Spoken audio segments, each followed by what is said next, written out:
দেখছি মানে আমাদের বাপ চাচারা, হ্যাঁ, বা মামা, খালা, তাদের মধ্যে যে ভালোবাসা আন্তরিকতা ছিল সেটা আবেগেরই বহিঃপ্রকাশ।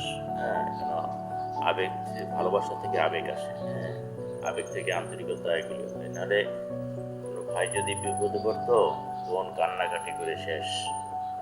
আর যদি বোনও কোনো বিপদে পড়তো, অর্থনৈতিক হোক যাই হোক, ভাই এসে পাশে দাঁড়াতো।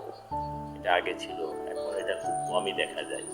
বাস্তব, এটা সব পরিবারে তা না, কিন্তু এখন বেশিরভাগ পরিবারেই যে বিয়ে শাদী হয়ে যাওয়ার পরে, মা বাবা মারা যাওয়ার পরে ভাই বোনের খোঁজ নেয় না, বোন ভাইয়ের খোঁজ নেয় না।